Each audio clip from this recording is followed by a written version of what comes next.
sommes ici en présence d'un homme de Dieu que nous allons laisser les soins de se présenter. Moi, je suis le pasteur Jimmy, pasteur de l'église de Vrais Advocateurs de Liège.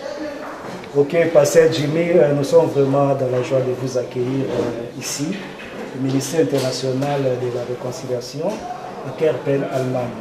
Alors, pasteur, nous n'allons pas vous prendre assez de temps puisque vous partez déjà. Alors, nous voulons simplement savoir quelle a été votre impression par rapport au message qui a été prêché. Comme le Seigneur l'a dit dans sa bouche, vous l'aviez entendu, cela a été prédestiné et ça ne m'a pas étonné parce que je connais l'évangéliste et j'ai été vraiment bien.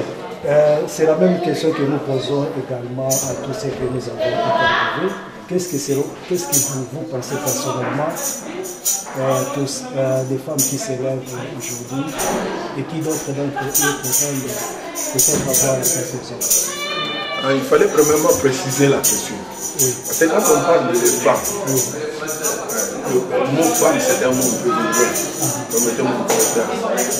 Quand on parle de femme, la Bible utilise la femme comme créature que Dieu a fait. Mais dit que dans la femme, il y a aussi des qualités.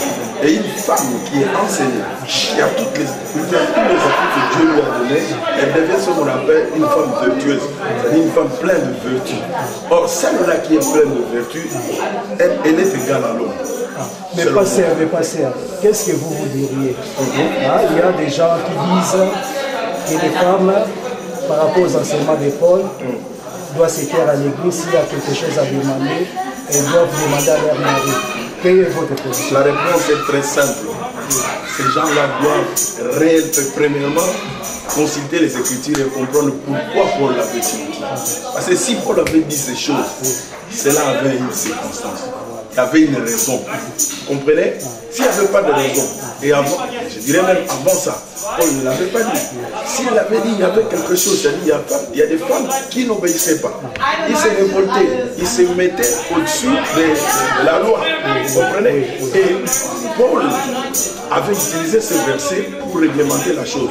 Aujourd'hui, moi, je prends ces versets-là. Je dirais spécifique. En ce moment-là, c'était spécifique à l'église de Corinthe. Moi, ce que je dis aujourd'hui, si dans une église, vous avez des femmes qui ne se comportent pas bien, appliquez ce que Paul avait dit. Mais dans le cas contraire, c'est ce que moi j'appelle la jurisprudence. Faites ce que Christ avait fait. Parce que ce que Christ a fait, le jour où il est venu, il avait compris qu'il y avait un problème entre les Samaritains et les Juifs. Christ n'a pas cherché un homme. Le jour de la résurrection, Christ est ressuscité. Quand Marie de Magdala a couru pour aller annoncer la bonne nouvelle, c'était sur recommandation de qui? De Christ. C'était Christ qui lui avait dit allez. Où est-ce qu'il est parti? Dans une assemblée. L'assemblée, ce n'est pas un bâtiment. L'assemblée, c'est un lieu où les hommes ou les femmes sont réunis pour une cause. Or, ils étaient enfermés dans une maison, dans la peur. Parce qu'il avait la peur d'être persécuté. Raison pour laquelle la femme est venue frapper à la porte. Réveillez-vous, le Seigneur est vivant.